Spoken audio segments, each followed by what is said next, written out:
tous dans votre émission préférée Folie musicale.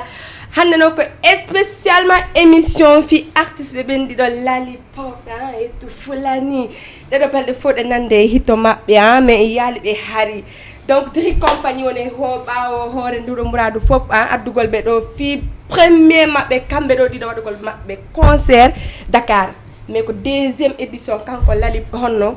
Dri compagnie fi organise gol concert jidi. Donc merci beaucoup tout le monde weltani kan fo Guido Thiama TV équipe fo merci Alpha fop mom hiuri kan fop mong merci beaucoup Dri compagnie en kat me weltani ma vraiment non big up no là-bas Moustapha Lollipop et tout fulani bien ko ne fop mi hiuri kan wagwan ya naale kia nine science jawo science chama piji jawo fiji ding wagwan no adori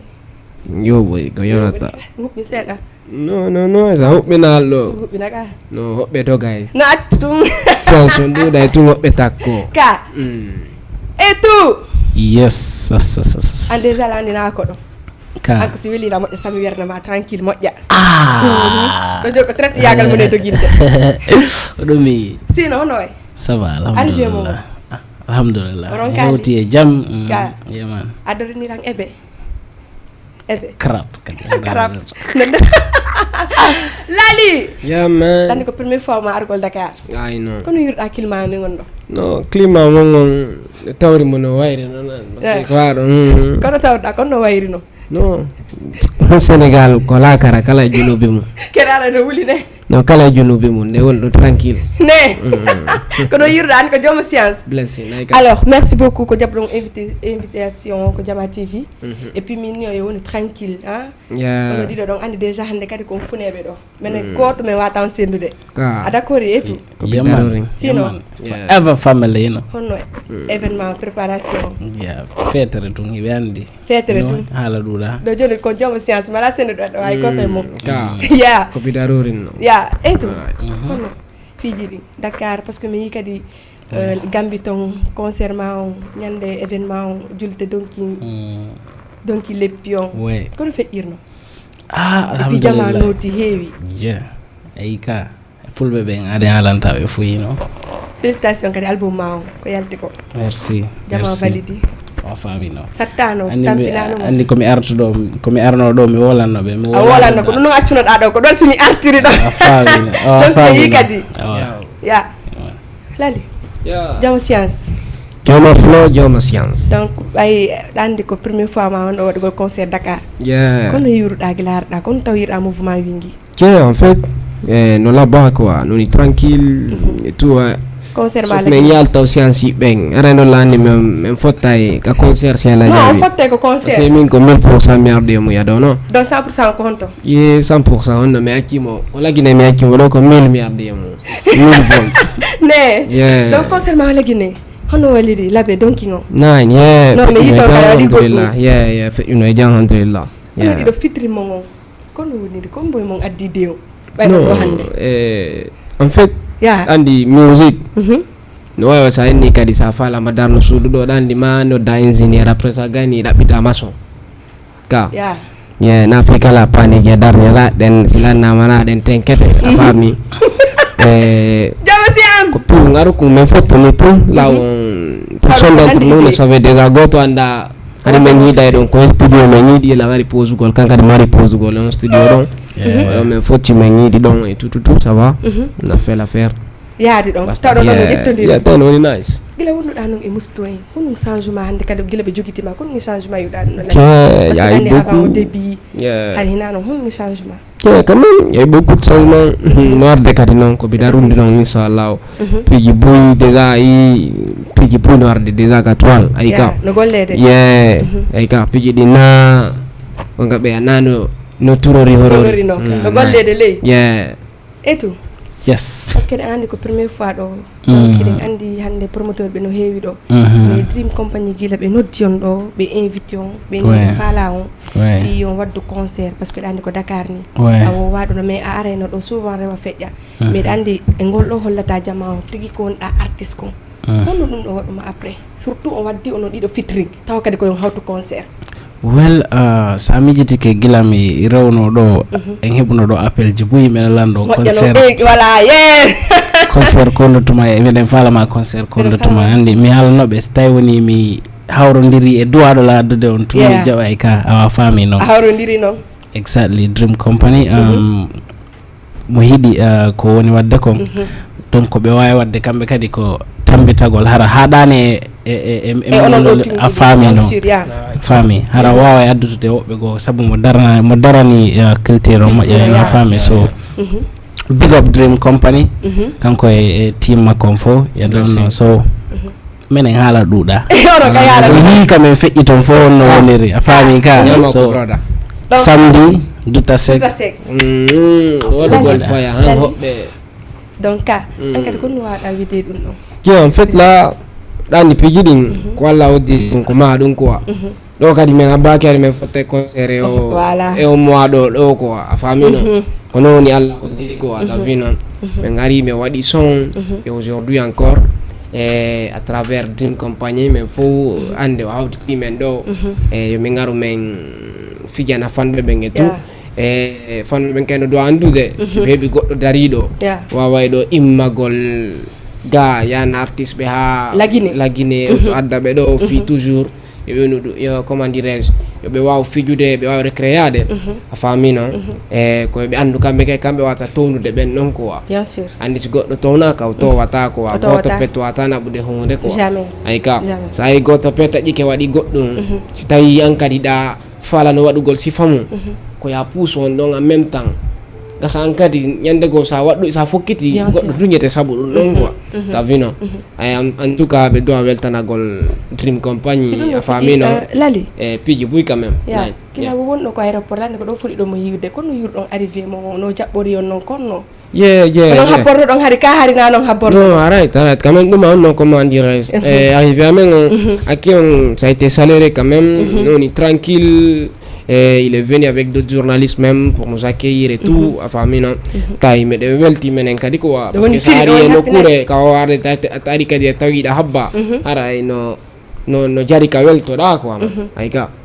hay jamano landade on no ɗi ɗo hande kadi ko ɗum an neltorɗa ɓe lagini par ce que ɗa andi Lollipop an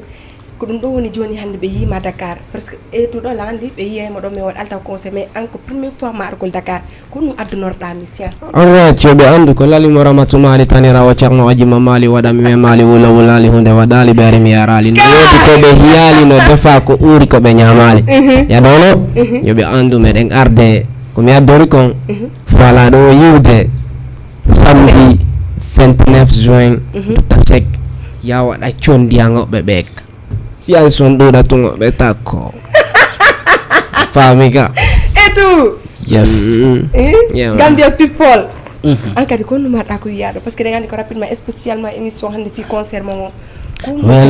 wel ko noon Lollipop inir noon tun andi ko jooma science e jooma piiji so ɗum ɗon ka jillodiri o ko faya fetere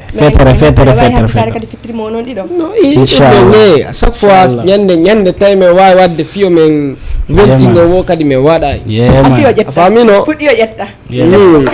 Kanosi yani mara fonyi mara bonye ma Koinu yani suma salima jaja gilira Mimi do angri ya tuna hongo gasata Eja koseda mimi vile lutata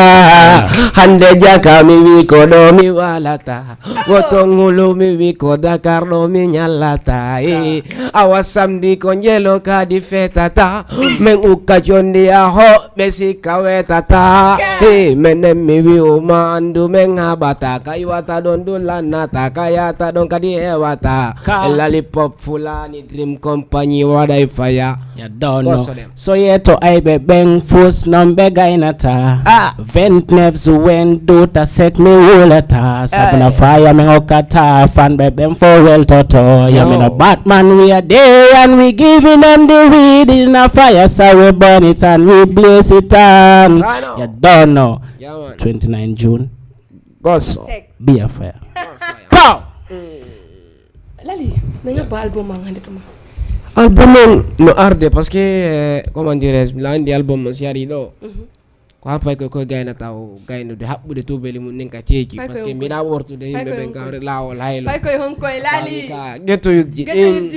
famino ay ka ukka jondi an 7h07 andi getto yut menen ko nyande mbudi wodi ko fet bawe ngala de fet man ka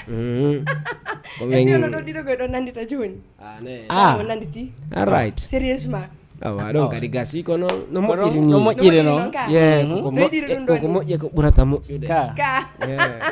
allez Guido s'il te plaît adana ɗon kili maɓɓe matuɗa wo en tout cas yon Lollipop e to fulani ha matuɗa ɗon wo parce que lani piiji ɗi ko piiji ko noon ko le 29 juin si Allah jaɓi andato ɗum ɗo tutta sec osso donc ko getto yut e boy pullo yaɓe après to yo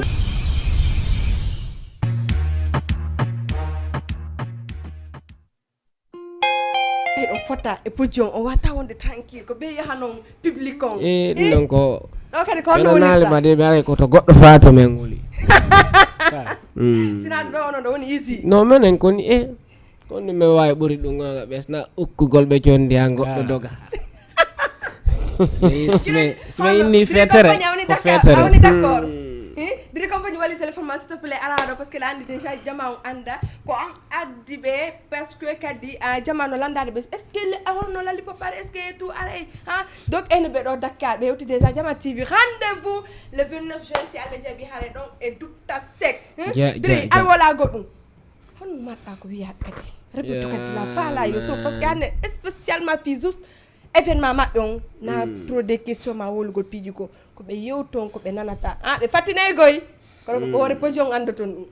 awa getto yut non baka sintere min me vale kamaki yontere min wala janta sigo entere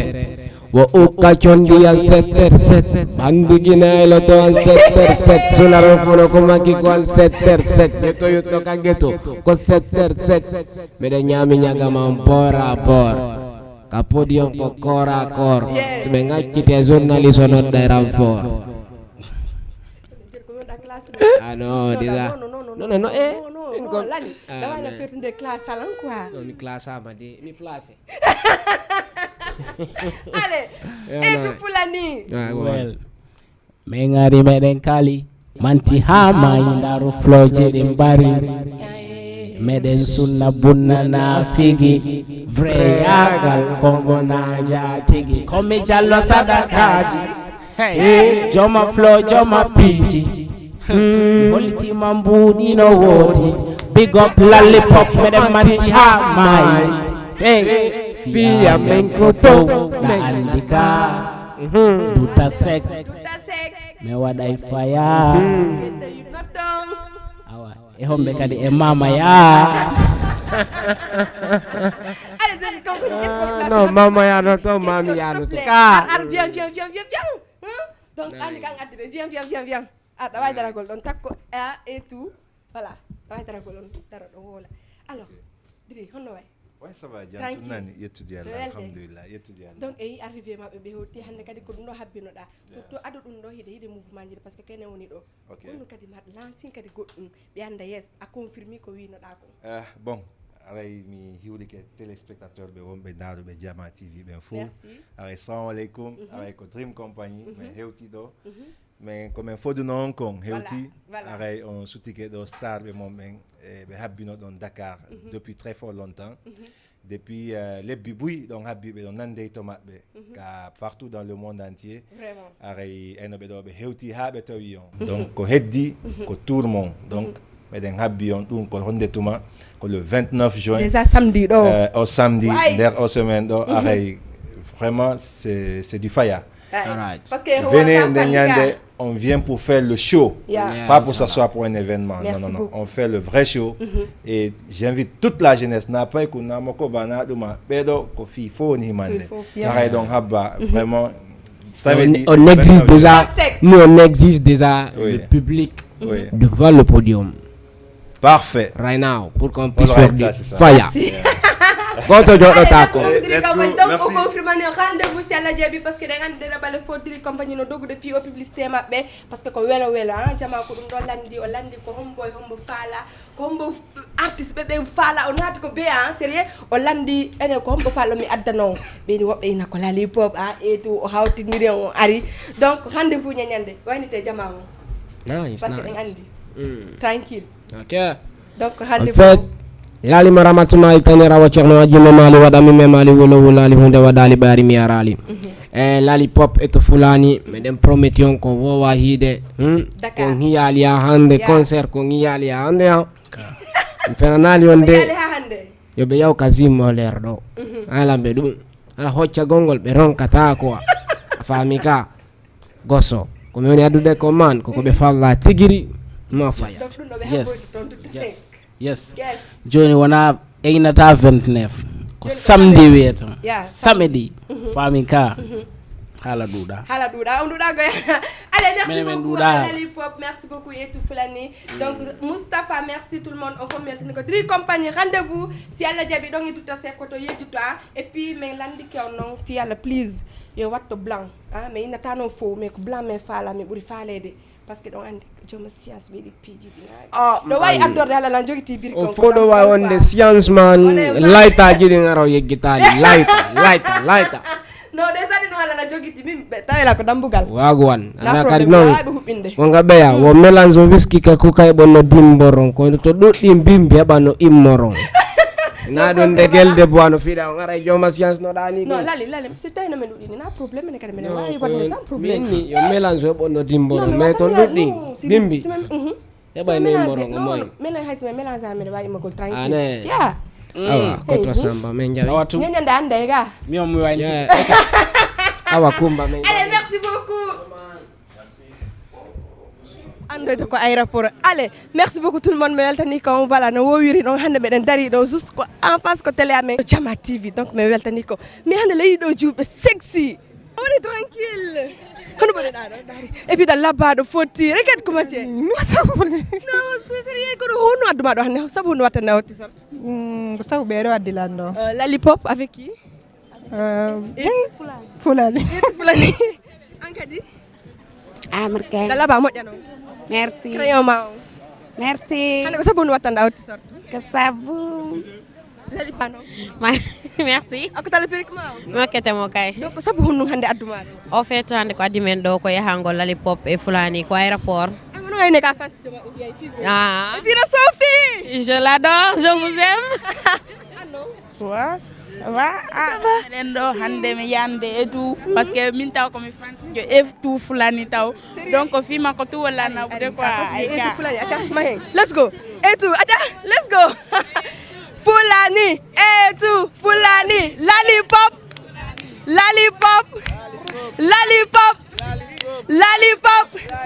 allez donc jom science jidin déjà mede yobi science hande mede do tranquille et puis voilà do wo la way mo hande hubinango sant tranquille do yobi science jibonni do wadi tranquille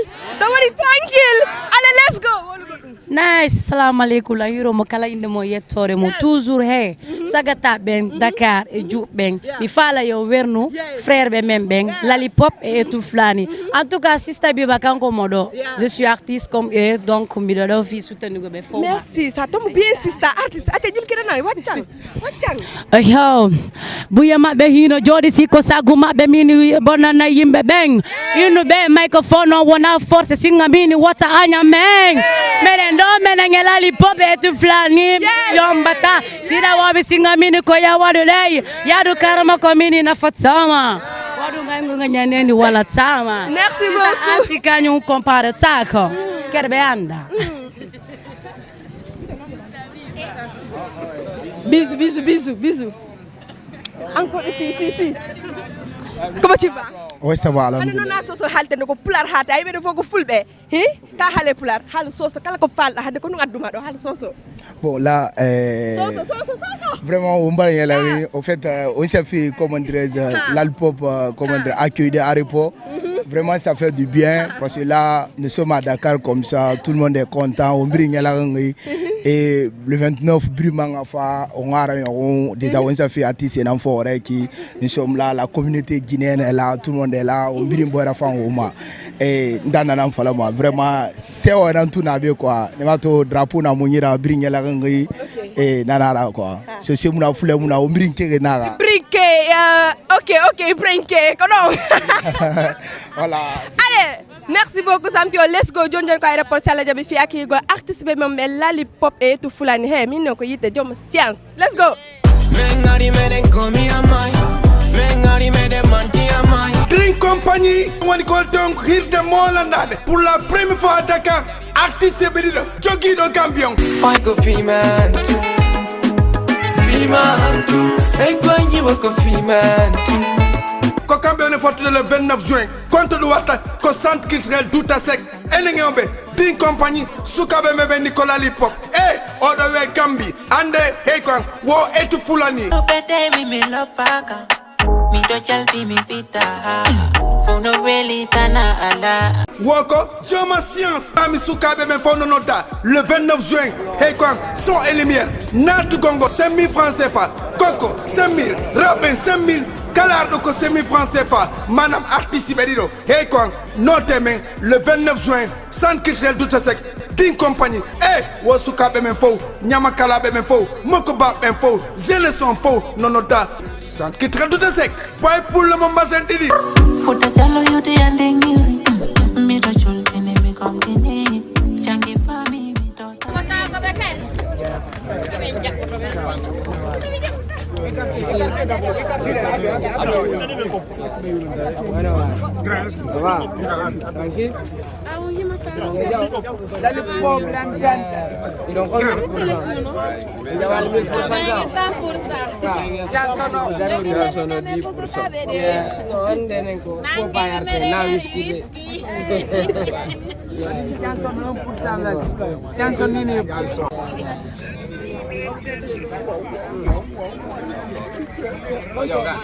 Non.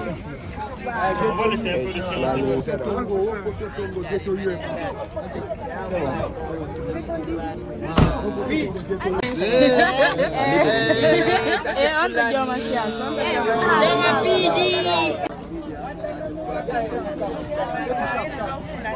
Allez, on y va.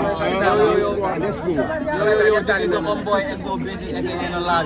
Avec les deux frères et tout une Fulani, Lollipop, pareil, on vous donne Hervé le 29 juin, ce samedi, on va faire le bordel. Gang. On lave. Allez-y. Manuel Dioma Science. Allez-y. Laisse-moi.